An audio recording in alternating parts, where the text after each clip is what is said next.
लेकिन यहां सवाल यह उठता है कि मेला में आई भीड़ को संभालने की जिम्मेदारी किसकी है? सरकार की, प्रशासन की, या फिर महाकुंभ में जाने वालों की भी कोई जिम्मेदारी होनी चाहिए? अगर मेला में अनियंत्रित भीड़ है और लगातार आए जा रही है, लोगों को पहले से पता है कि मौनी अमावस्या के दिन भारी भीड़ होगी, प्रयागराज पहुंचे लोगों को दिख भी रहा है कि सामने भारी भीड़ है, बीच बीच में भीड़ अनियंत्रित हो रही है, तो क्या उस भीड़ का हिस्सा बनना समझदारी है? जब लगातार प्रशासन के लोग बार बार अनुरोध कर रहे हैं कि बैरिकेडिंग मत तोड़िए, इससे कोई फायदा नहीं होने वाला, तो यह बात लोगों को समझ में क्यों नहीं आई? लोगों को पता है कि मौनी अमावस्या के दिन करोड़ों लोग प्रयागराज पहुंचने वाले हैं, तो क्या लोगों की अपनी कोई जिम्मेदारी नहीं? जो लोग महाकुंभ नहाने और पुण्य का भागी बनने आ रहे हैं, क्या उनकी अपने परिवार के प्रति, बच्चे बुजुर्गों के प्रति कोई जवाबदेही है या नहीं? उनकी सुरक्षा की पहली प्राथमिकता किसकी है? खुद परिवार के लोगों की। पुण्य का भागी बनने के लिए क्या परिवार के लोगों की बलि देना सही है? भीड़ है, रुक जाइए, मत जाइए, जान को जोखिम में मत डालिए। सबसे पहले खुद पर भरोसा करिए, फिर किसी सरकार या प्रशासन पर। मेरा भी 2 साल का एक बेटा है, मुझे भी प्रयागराज महाकुंभ में जाना है, तो क्या मैं सिर्फ सरकार और प्रशासन के भरोसे कुंभ में चला जाऊं, जहां मुझे पता है कि करोड़ों लोगों की भीड़ आने वाली है और वहां पहले से करोड़ों उपस्थित हैं? मैं अगर खुद की सुरक्षा के प्रति जागरूक नहीं रहूंगा, तो कैसे कोई मेरी सहायता कर पाएगा?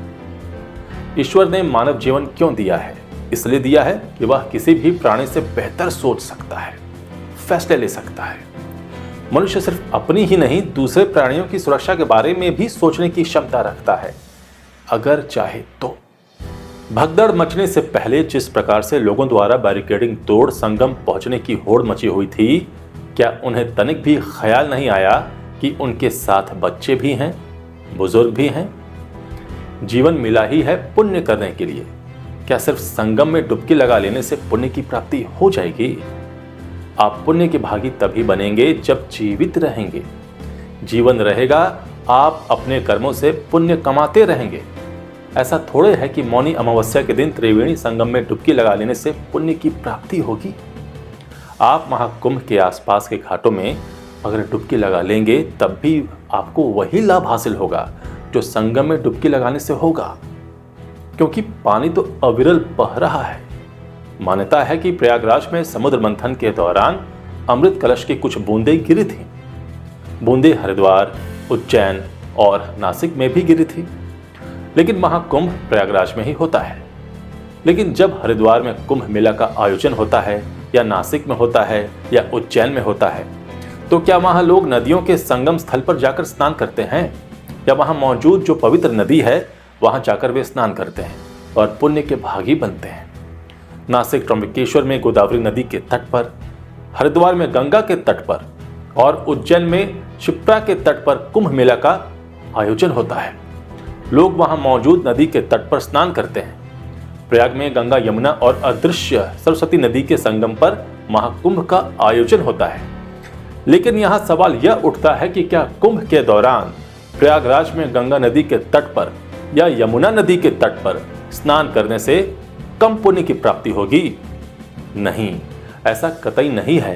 कहते हैं कि मन चंगा तो कठौती में गंगा। प्रयाग में तो संपूर्ण निर्मल गंगा की धारा बहती है। कहीं भी स्नान कीजिए और महाकुंभ का लाभ लीजिए।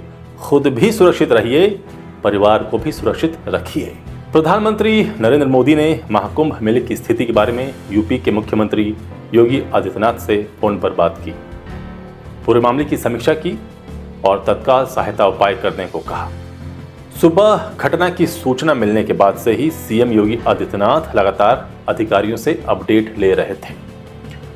मुख्यमंत्री योगी ने अपील की कि श्रद्धालुगण मां गंगा के जिस भी घाट के समीप हैं वहीं स्नान करें, संगम नोच की ओर जाने का प्रयास न करें। स्नान के लिए कई घाट बनाए गए हैं जहां सुविधाजनक रूप से स्नान किया जा सकता है। उन्होंने सभी से मेला प्रशासन के निर्देशों का पालन करने की अपील की। सीएम योगी ने सभी से अपील की है कि वे किसी भी प्रकार की अफवाहों पर ध्यान न दें। प्रशासन के निर्देश का अनुपालन करें, व्यवस्था बनाने में सहयोग करें। सीएम योगी ने तत्काल सभी अखाड़ों से बात कर तुरंत स्नान नहीं करने के लिए मनाया था। इसके बाद एनएसजी कमांडो और ट्रेनी आईपीएस ने मोर्चा संभाला, चेन बनाकर भीड़ को बाहर निकाला, बैरिकेडिंग के जरिए भीड़ को नियंत्रित किया। 3 घंटे के भीतर सभी के सहयोग से स्थिति पर पूरी तरह नियंत्रण पाया गया। भय और असमंजस के इस माहौल में साधु, सन्यासी, भक्त, पुलिस प्रशासन ने मिलकर सामना किया और एक दूसरे का सहारा बने। रात के करीब 2 बजे भगदड़ मच गई थी। इसके तुरंत बाद संगम तट पर एनएसजी कमांडो ने मोर्चा संभाल लिया था। संगम नोच इलाके में आम लोगों की एंट्री बंद कर दी गई। भीड़ और न बढ़े, इसके लिए प्रयागराज शहर में भी श्रद्धालुओं के आने पर रोक लगा दी गई। इसके लिए शहर की सीमा से सटे जिलों में प्रशासन को मुस्तैद कर दिया गया। भीड़ को नियंत्रित करने और कानून व्यवस्था बनाए रखने के लिए घटनास्थल पर अतिरिक्त पुलिस बल और अर्धसैनिक बलों को तैनात किया गया। भीड़ को नियंत्रित करने और एक जगह जमा होने से रोकने के लिए बैरिकेडिंग की गई। सभी घाटों तक पहुंचने वाले लोगों की आवाजाही को सीमित कर दिया गया। केवल आवश्यक सेवाओं वालों को ही अनुमति दी गई। इससे भीड़ ठहर सी गई। हालात सामान्य होने पर बैरिकेडिंग को हटाया गया। इसके बाद आवाजाही शुरू हो गई। हालात सामान्य हो गए। लोग स्नान करने की प्रक्रिया शुरू कर दिए। लोगों को शांत रहने, भगदड़ न मचाने और प्रशासन का सहयोग करने के लिए लाउडस्पीकर के जरिए अनाउंस किया गया। आपात स्थिति में लोगों को सुरक्षित बाहर निकालने के लिए अतिरिक्त निकास मार्ग खोले गए। इनमें कई पार्टून ब्रिज का इस्तेमाल किया गया। 16 नंबर पीपा पुल को बंद कर दिया गया। हेलीकॉप्टर से अधिकारी निरीक्षण करने लगे। क्राउड को नियंत्रित करने के लिए ह्यूमन चेन टेक्निक का प्रयोग कर भीड़ की दिशा बदली गई। ग्राउंड पर भीड़ नियंत्रित करने के लिए ट्रेनी आईपीएस की टीम उतारी गई। इससे स्नान व्यवस्था सुचारू हो गई।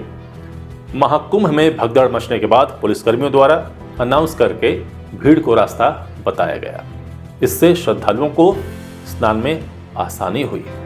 घायलों को तत्काल चिकित्सा सहायता प्रदान करने के लिए अतिरिक्त चिकित्सा शिविर स्थापित किए गए। एम्बुलेंस सेवाओं को बढ़ा दिया गया। मौके पर 50 एम्बुलेंस लगाई गई। हॉस्पिटल में अतिरिक्त डॉक्टर्स और नर्सों को लगाया गया। इससे हॉस्पिटल में स्थिति नियंत्रण रही।